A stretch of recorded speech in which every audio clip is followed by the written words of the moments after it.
watching Life Goes On Entertainment TV, Toronto, Canada. Introducing Canada to the world. Life Goes On Foundation, Toronto, Canada, LGO. Introducing Canada to the world. Ladies and gentlemen, my name is Mr. Bruce, and you are watching us on Life Goes On Entertainment TV. Life Goes On Entertainment TV, Toronto, Canada. We have a foundation too in Canada called Life Goes On Foundation. Please make sure you subscribe, you like, comment, and share. We have an event here in Canada called Say Hi and Remember and Meet and Greet Festival. So watch out for Meet and Greet Festival and Say Hi and Remember. Sponsors, Top Connect. Send money everywhere with no fees. Top Connect. Please make sure you download Top Connect now. Send money everywhere. You know, there is no fees. It's very nice, and you know, it can help you every day if you want to send money. Greetings to YouTubers in Canada. Our president, Kobna Boateng, MC Milo, Choco Millionaire TV, Wafayu TV, Vince TV, Nana Bafu TV, Mr. Plan Ahead TV, and follow us on all social media platforms: TikTok, Instagram, Facebook, YouTube. Mr. Shalish is a regulated Canadian immigration consultant and IRB, Immigration Refugee Board. Mr. Shalish, can you explain the IRB? Well, Immigration Refugee Board. Immigration Refugee Board has 4 divisions: ID, IAD, RPD, and RAD. So I'll just explain in brief. I won't take too long. IAD deals with detentions, and IAD deals with normally appeals. So it could be a spousal appeal, it could be a PR deportation appeal, so it could be a parental denial appeal. RPD deals with Refugee Protection Division. So anybody who is a refugee, his case goes to RPD division. And RAD deals with anyone who has been refused by RPD, so their appeals. So these are the 4 divisions. Apart from these 4 divisions, we have Ircc, which deals with your visa applications, and then we have CBSA, which works independently under the Home Minister of Safety. Okay, thank you. Please, you can join our WhatsApp group. We are 2,100, almost 2,200, Mr. Shalish. That's great. You're growing every day. Yeah. So you can join plus this number +1 289 242 3465. +1 289 242 3465.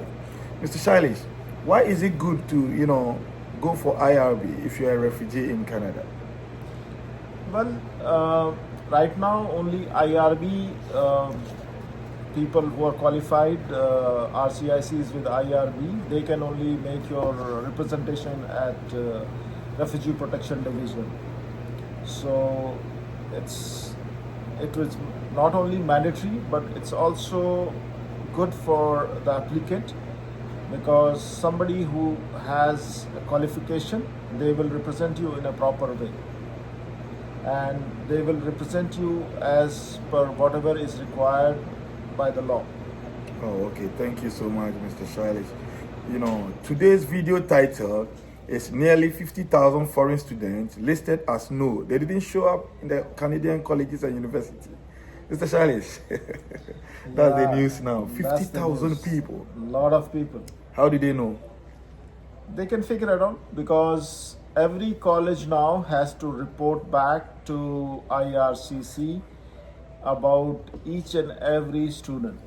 Okay. So since last January, they made it mandatory for every college to report international student attendance. So now your college is reporting back to IRCC portal how many which student showed up, which student did not show up to the college. Oh, okay, good. So in Canada, if you don't go to school within 150 days, right? A lot of people call me, Mr. Bruce, I have a 4 years visa. I didn't go to school, blah, blah. If you don't go to school and you have 4 years visa, 2 years, 1 year, within 150 days, what happens? You are deemed illegal. So if you do not go to school for more than 150 days, you're violating your immigration law, and you are deemed illegal. So you'll have to make sure that if you are on a student visa, you do not violate the 150-day term. Otherwise, although you have a 4-year visa study permit, it's no longer valid. You are illegal after 150 days if this is an unjustified stay in Canada. Okay, thank you. What happens if you don't go to school too in Canada? When you are in Canada and you didn't attend the school, nothing. You are clearly illegal. So you have no bona fide stay in Canada, and anytime CBSA or immigration sees you, they will issue a deportation order for sure. And now they are getting strict. Earlier they were lenient, but now they are trying to find out, who didn't go, and they are using prosecution. CBSA is active right now, and they will find it out and they will deport you. And all your future applications for PR will have an effect. Okay, good. So what happens to if you get suspended at school? So when you want to go to different school, you have to apply for new study permit. Yes, the current situation is that if you want to change your DLI, if you are changing your school, you have to apply for a new study permit. You have to apply for a new study permit. The old study permit will no longer be valid if you change your courses. Or okay. change your school, sorry. Okay. It's all over social media. Ircc they implement restrictions on family open work permits in January 2025. That's true. They are restricting anybody who's working on tier 0 or 1. Only those family members will be able to get spousal open work permit. Tier 2, tier 3 as of January 21st will not be eligible for spousal open work permit.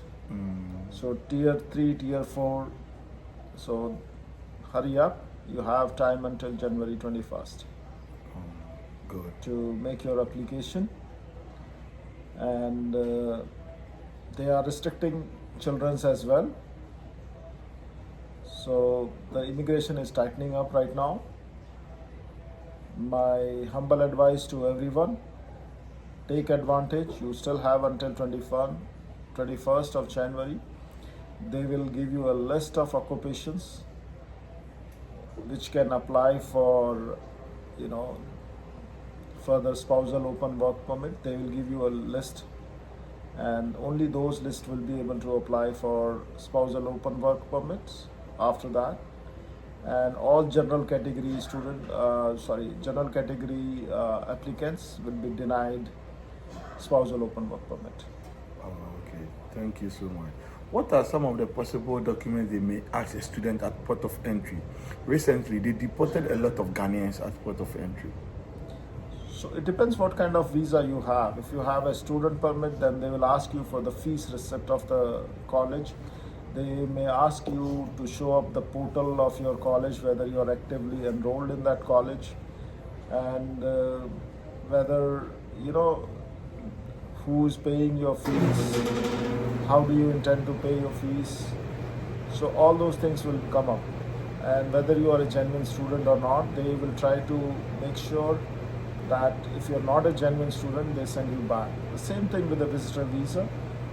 If you do not have proper documents, for example, you booked your hotel and now your hotel reservation is cancelled, that means you are coming here to stay for a longer period of time. You are lying to your application.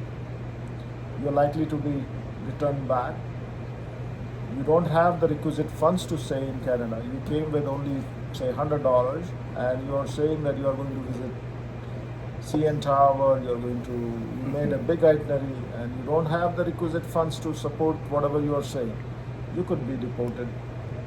Your sponsor, for example, your friend gave you a letter, your family members gave you a letter that they will support you once you land in Canada, and you don't know who supported you. You don't know their name, you don't know their address, you don't have he's not present at the airport, you could still be deported. So make sure you are aware of all these changes. You can always contact us if you need help, but make sure everything is genuine, and everything is perfect, right? All documentation is available with you when you land at Canadian airports.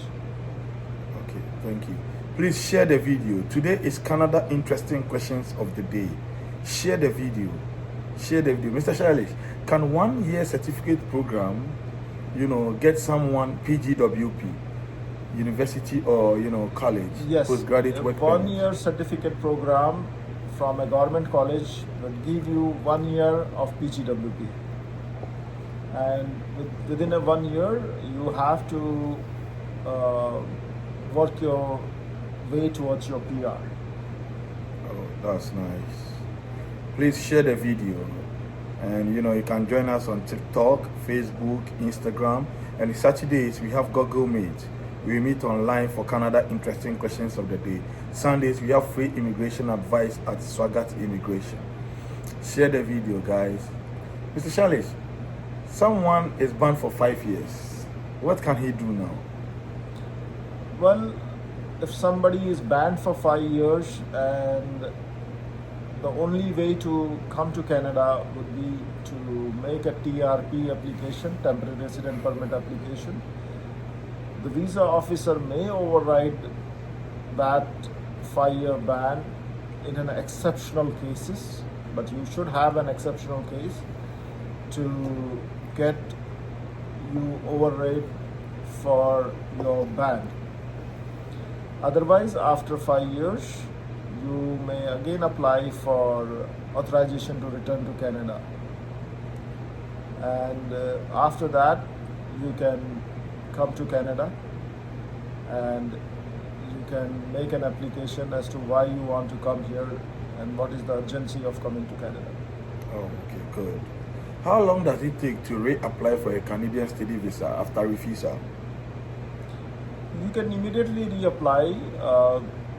Generally, they say if the situation changes, then you apply. But if your application has not been done properly, if you think that you did not make a proper case, or somebody whom you trusted to make your application did not do a good job, you can, after the refusal, you can contact us. We'll go through all the points or the rejection,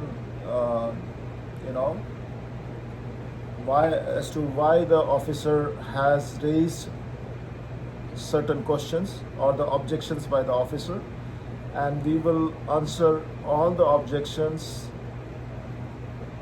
based upon your history.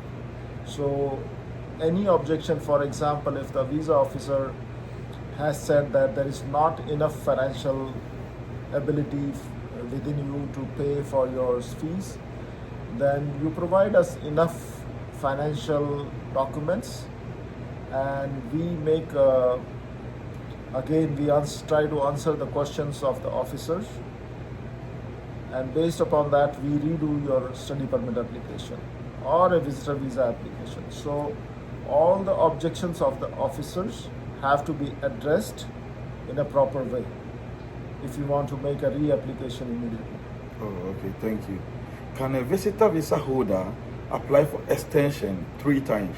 We have a lot of people in the system, they apply second time, they approve them, they want to apply for third time. But if you have a genuine reason, you can apply. But generally, third time, there is a big chance that the visa officer is going to ask you certain questions as to why you are prolonging your stay in Canada. How are you staying here without any job in Canada? So you better have someone who's supporting you financially. You have a good reason, then yes. For example, somebody is getting married or somebody's already got married and now he wants to apply for a visitor record and your spouse is ready to support you, then yes, there are certain reasons where you can apply for third or fourth time. Good. Please share the video. Today is Canada Interesting Questions of the Day. Mr. Shalish, a refugee claim is rejected. So what happens next? If a refugee claim is rejected and you have been allowed appeal, we can make an appeal to RAD, Refugee Appeal Division, and we can do that for you. And if somebody is in this situation, contact us. We'll be able to help them out. Why? Sometimes they don't allow you to appeal? The appeal is not allowed if the case is being found completely false or completely unfounded, then you are not allowed appeal. So be aware whenever you make your refugee application that the case does not fall under, this particular category. So you have to be aware of your story. You have to be aware of your narrative. You have to have enough evidence to show what you're saying is true.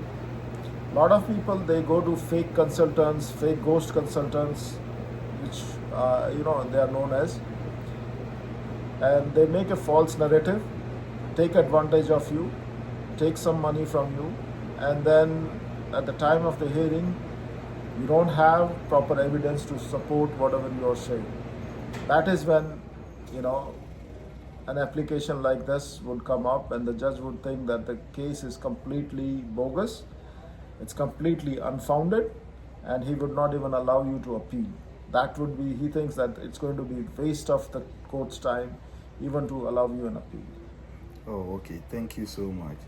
Please, if you want to seek asylum, if you want to study in Canada, spousal application, study permit extension, Mr. Shalish can help you.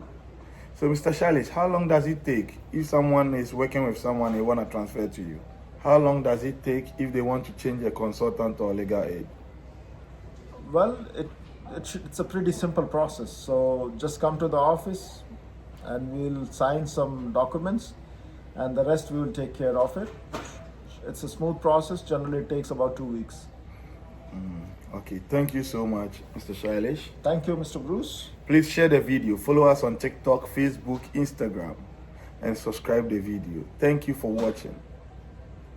Thank you, everybody. Are you a new international student, visitor, or a refugee in Canada?